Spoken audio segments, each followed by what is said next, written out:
A wound inflicted upon a single member of our community is a wound inflicted upon us all.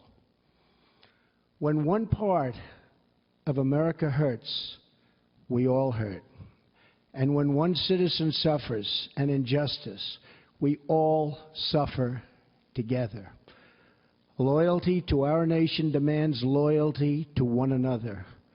Love for America requires love for all of its people. All right, that was the president last night addressing the violence and aftermath from Charlottesville. But with all this infighting enveloping the country, what can the president possibly say tonight that will lower the temperature on our national thermostat? Let me bring in two of my very favorites to debate. Bre Payton is here. She's a reporter for the Federalist, and Richard Fowler, Fox News contributor and host of the Richard Fowler Show. Welcome to both of you. Ricardo, I will start with you, my friend. There has been a lot of conversation in the last week about monuments and tearing them down. You say we are at a critical tipping point. Is the best way to deal with the hot heat in this country to tear down some of those ice-cold statues?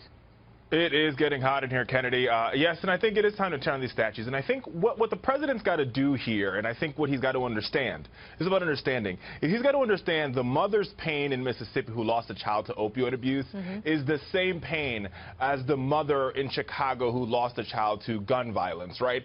Whether they're African American or they're Caucasian. And I think that's what's missing, and I think that's what the American people are sensing that's missing from this president, is this ideal and the linking of humanity. Yeah. And what these statues represent for African Americans is this ideal of fear, because many of these statues were erected in the late 40s, 50s, and 60s to create fear for African Americans, right? So they were statues, they were high schools that basically forced African Americans to go to places that were named after American traitors during the Civil War who fought against the ideals of America after 1860. So taking these statues down today is this ideal that we're saying, listen, we are a nation that has said slavery is no longer the land of the law. Jim Crow is no longer the land of the law. We are all equal. There's equal protection under the law. So the statues that represent the old ideology should no longer be here. And the fact that we're still having this debate and we're debating it is ridiculous. Okay, I want to bring in Bre, because he brings up an interesting point. You know, we're all equal under the law.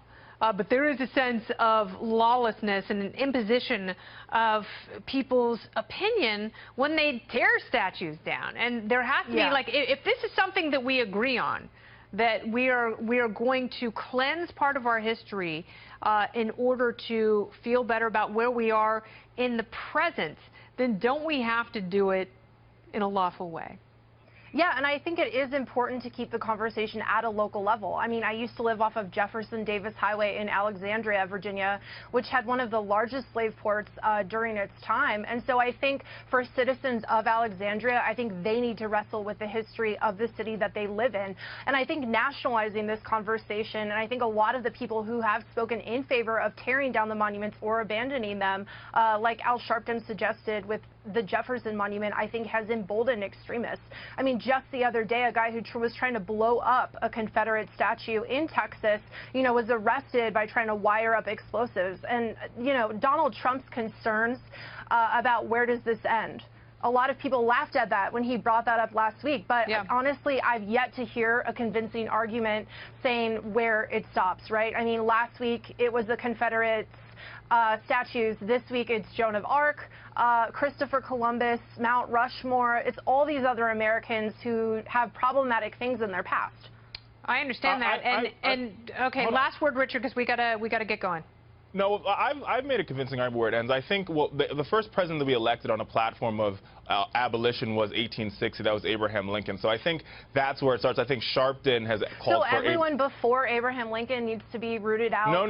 That's not what I'm saying. I'm saying that 1860, we as a nation made a decision that slavery was no longer the land of the law. It is not the land of the law, but it is part of our history, and we can't whitewash No, I'm not saying to whitewash the history. I'm saying that history belongs in textbooks and museums. This issue shouldn't be honored. It shouldn't be memorialized. normalized, and it shouldn't be something that we see that our kids go to high schools under. You don't walk in Berlin and see folks going to Adolf Hitler High School. Yeah. And I think that's the argument that I think people are making. Yeah, well, I think what often gets ignored from this conversation is the fact that a lot of the people who set up these monuments were not doing it to be racist. Certainly some of these monuments do have a history of that, but Franklin Delano Roosevelt and unfortunately this conversation is part of history because we must go. We're up against a hard break. Richard and Bre, thank you both so much. Good.